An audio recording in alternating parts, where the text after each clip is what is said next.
Hola, muy buenas tardes. Mi nombre es Estela Orozco Arce y la materia que me tocó presentar para ustedes, para la Facultad de Contaduría y Administración, para los licenciados en Comercio Exterior de séptimo semestre, es la materia de administrar empresas familiares y su profesionalización. Como habíamos dicho ya en clase, la influencia económica que tienen las empresas familiares es muy importante. En la actualidad, 9 de cada 10 empresas son familiares y aportan un beneficio económico tremendo a la economía de los países. Por ejemplo, en Estados Unidos generan al menos el 50% del Producto Interno Bruto y la mitad son generadoras además de la mitad de las fuentes de empleo. Se dice que en México y en América Latina, Europa y otras regiones, la influencia que tienen las empresas familiares en la economía es en mayor porcentaje. En los países desarrollados, las empresas familiares son un gran motor de la economía y muchas de las grandes organizaciones profesionales y globales no dejan de ser empresas familiares. De aquí que, como nosotros hemos comentado en el salón de clases, que siempre hemos pensado y hemos tratado de identificar a una empresa familiar con pequeñas empresas, con pequeños negocios, porque asociamos el término familiar a un restaurancito, a una fondita, donde existen 2 o 3 familiares trabajando al mismo tiempo, y no es así. La connotación de empresa familiar quiere decir que son empresas donde el involucramiento, el manejo, el control accionario o de capital está en manos de una familia, como lo vamos a ver un poquito más adelante. Entonces tenemos que quitarnos de la mente cuando pensamos en una empresa familiar con un pequeño negocio con escasa capacidad económica. Muchas de las empresas familiares están constituidas como pymes o mini pymes, pero también dicen los estudiosos de este tipo de empresas que como empresa familiar tenemos a grandes corporaciones. Y aquí les pongo yo algunos de los ejemplos. Walmart es una empresa familiar que está operada por una familia, la familia Walton, y genera empleos a más de 2.1 millones de personas. Sus ventas oscilan entre los 378 mil millones de dólares al año. Otra empresa familiar es la familia Ford, de los dueños de la empresa Ford, con ventas por arriba de los 162 mil millones de dólares y da empleo a 364.600 trabajadores. Las empresas familiares, así como surgen, se mantienen, hay una curva de nacimiento, de crecimiento y luego una curva de donde declinan o donde desaparecen. Se dice que algunas de las causas para que estas empresas familiares desaparezcan es la incapacidad de adaptarse a un entorno más competitivo. En otros casos, deciden perder su carácter familiar al incorporar a otros accionistas y entonces pierden el control.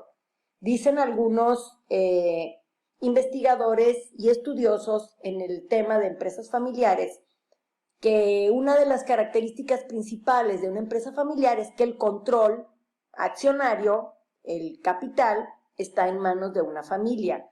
Pero ¿qué pasa cuando esas empresas familiares necesitan capitalizarse y no quieren acudir a la deuda, a los créditos? Entonces invitan a otros inversionistas y es donde pierden el carácter familiar, ya que sus acciones se empiezan a ofrecer hacia otras personas y entonces pierden el carácter de índole familiar. Esto les genera tener la oportunidad de cerrar tratos rentables, pero a su vez también puede que lleguen hacia vender la compañía completamente a terceros. Entonces, muchos de los estudios de las empresas familiares van enfocados en su continuidad, en su transición generacional, en la sucesión, es decir, que las generaciones menores continúen con esas empresas que fueron creadas por la primera generación, y de eso se trata esta materia, ver qué podemos hacer nosotros, estudiantes de carreras administrativas, qué podemos aportar hacia las empresas medianas, pequeñas, pero también a las grandes empresas, para que éstas puedan ser más productivas, más competitivas, más rentables, y con eso evitar precisamente su desaparición. Fíjense bien, en esta gráfica dice que las empresas familiares, un 100% que pertenece a la primera generación, solo el 30% trasciende a la segunda generación, y únicamente el 10% tienen éxito para pasar la estafeta a la tercera generación. Se dice que una de las debilidades, de las enfermedades, por llamarlo de alguna manera, de las empresas familiares es el síndrome de la tercera generación. ¿Qué significa esto? Que no todas llegan. Y si ustedes pueden darse cuenta, pues el porcentaje es muy, muy, muy bajo. Entonces, ¿qué podemos hacer para que estas empresas puedan llegar con éxito a una tercera generación? Por eso la materia se llama administrar empresas familiares, de todas, pequeñas y grandes, administrar empresas familiares, y cómo podemos caer en crear empresas profesionales, o cómo podemos ayudarles a su adecuada profesionalización. Las principales causas de la desaparición de las empresas familiares son factores de orden administrativo, pero también encontramos factores de orden financiero y de política fiscal. Cuando son factores de orden administrativo, ¿esto qué quiere decir? Que la administración de un negocio, de una empresa familiar, se está llevando de forma improvisada, sin un sistema lógico y eficiente. Una de las características de las empresas familiares es que son empresas que son administradas por la inercia, lo que suceda primero, o por la tradición empresarial. ¿Esto qué quiere decir? Que se van administrando con las ideas, los tipos de administración que se han hecho en las generaciones anteriores o la generación que la antecede. Entonces, el ir transmitiendo conocimientos que fueron improvisados, que funcionaron, porque pudieron funcionar, lo que le funcionó al abuelo le puede funcionar a la siguiente generación, al hijo, pero como han venido improvisando, a lo mejor ese sistema tradicional improvisado ya no va a funcionar cuando esa empresa familiar llegue a la tercera generación. Por eso la gráfica que mencionábamos ahorita, el porcentaje que llega a la tercera generación ya es muy bajo. ¿Por qué? Pues porque la tercera generación está viviendo nuevos sistemas, está manejando nuevas tecnologías, donde tiene que adaptarse para ser más competitivo, tiene que manejarse dentro de las empresas en el sistema de globalización que se están manejando. Entonces, el manejarse con un sistema administrativo que operó, que funcionó en el pasado, y quererlo seguir manejando en el presente, eso es un error que los puede llevar a su desaparición.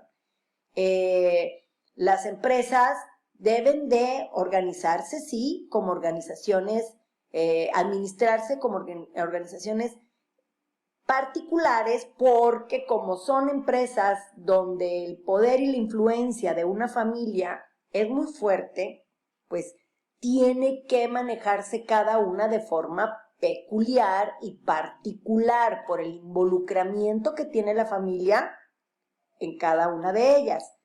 Y son empresas que definitivamente dentro de su sistema administrativo tienen que tomar en cuenta a la familia. Son empresas donde manejan ineficientemente los recursos, ya que los beneficios de la empresa familiar siempre va a estar en disputa por los integrantes de la familia. Esto quiere decir que hay que delimitar qué se va a hacer con el aspecto financiero de esa familia, de esa empresa primero, cómo se va a manejar el reparto de sueldos, de compensaciones y también de utilidades a los integrantes de la familia que administran la familia, pero también de los integrantes que no están formando parte de la empresa, porque hay empresas familiares donde los papás, los administradores, deciden involucrar a veces a los familiares que tienen habilidades para dirigir el negocio y a los demás los pueden poner a hacer otras actividades o a descansar, y eso es muy sano para la empresa, pero a vivir de la filantropía, vamos. Pero hay empresas que involucran a toda la familia, siendo que muchos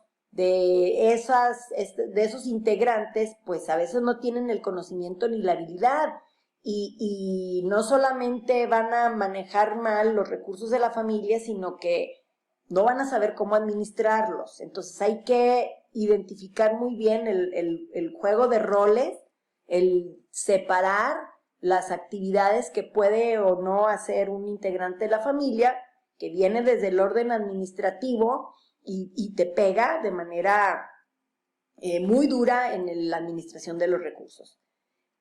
¿Quiénes van a llevar el control dentro de una empresa familiar? Las personas que tengan la capacidad. Sin embargo, los patriarcas, los fundadores de las empresas familiares, sienten que el control lo debe de dejar en manos del primogénito. Y el primogénito a veces no tiene la capacidad, no tiene los conocimientos, y entonces esa empresa familiar no va a estar administrada ni financieramente ni administrativamente. Dicen los autores que los fundadores de una empresa familiar, lo ideal es que primero manden a los hijos, obviamente, a que se preparen académicamente con una formación profesional académica, y que les permitan ir primero a diferentes empresas o a otras empresas para que aprendan el sistema de trabajo, el sistema administrativo en otras empresas, y luego ya vengan a la empresa familiar.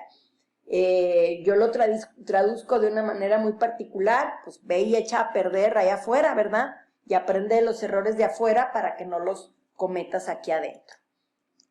El estudio de la empresa familiar es un estudio relativamente joven, ya lo habíamos platicado en el salón de clases, y se ha considerado como un estudio ya dentro de lo que es el ámbito administrativo. Nació más o menos alrededor de 1975 y hay muchos académicos que se están encargando del estudio de las empresas familiares. Es una disciplina joven, pero que por su importancia y el peso que tienen dentro de la economía de los países, tanto formal como informal, pues se decidió tratarlo como un tema académico de la administración.